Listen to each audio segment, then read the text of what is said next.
January 31st, 2023. Memorial of St. John Bosco, priest. A reading from the letter to the Hebrews. Brothers and sisters, since we are surrounded by so great a cloud of witnesses, let us rid ourselves of every burden and sin that clings to us, and persevere in running the race that lies before us, while keeping our eyes fixed on Jesus, the leader and perfecter of faith.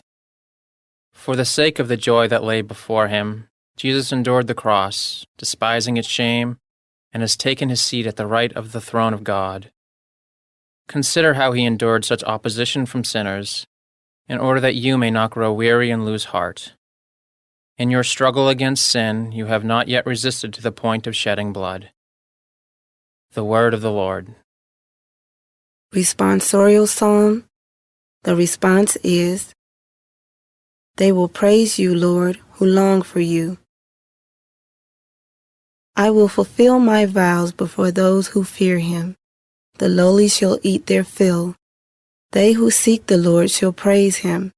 May your hearts be ever merry. They will praise you, Lord, who long for you. All the ends of the earth shall remember and turn to the Lord. All the families of the nations shall bow down before him. To him alone shall bow down all who sleep in the earth. Before him shall bend all who go down into the dust. They will praise you, Lord, who long for you. And to him my soul shall live.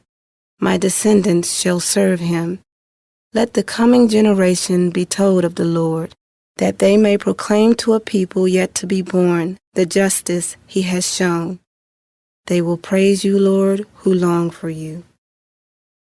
A reading from the Holy Gospel according to Mark. When Jesus had crossed again in the boat to the other side, a large crowd gathered around him, and he stayed close to the sea. One of the synagogue officials named Jairus came forward. Seeing him, he fell at his feet and pleaded earnestly with him, saying, "My daughter is at the point of death. Please come lay your hands on her, that she may get well and live." He went off with him, and a large crowd followed him. There was a woman afflicted with hemorrhages for 12 years. She had suffered greatly at the hands of many doctors, and had spent all that she had. Yet she was not helped, but only grew worse. She had heard about Jesus and came up behind him in the crowd and touched his cloak. She said, "If I but touch his clothes, I shall be cured." Immediately her flow of blood dried up. She felt in her body that she was healed of her affliction. Jesus, aware at once that power had gone out from him, turned around in the crowd and asked, "Who has touched my clothes?" But his disciples said to him, "You see how the crowd is pressing upon you, and yet you ask, 'Who touched me?'" And he looked around to see who had done it. And the woman, realizing what had happened to her, approached in fear and trembling. She fell down before Jesus and told him the whole truth. He said to her, "Daughter, your faith has saved you. Go in peace and be cured of your affliction." While he was still speaking, people from the synagogue official's house arrived and said, "Your daughter has died. Why trouble the teacher any longer?"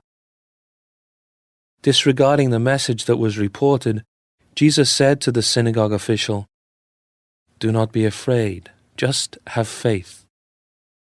He did not allow anyone to accompany him inside except Peter, James, and John, the brother of James. When they arrived at the house of the synagogue official, he caught sight of a commotion, people weeping and wailing loudly. So he went in and said to them, "Why this commotion and weeping? The child is not dead, but asleep." And they ridiculed him. Then he put them all out. He took along the child's father and mother and those who were with him, and entered the room where the child was. He took the child by the hand and said to her, Talitha cum, which means, Little girl, I say to you, arise. The girl, a child of 12, arose immediately and walked around. At that they were utterly astounded. He gave strict orders that no one should know this, and said that she should be given something to eat. The Gospel of the Lord.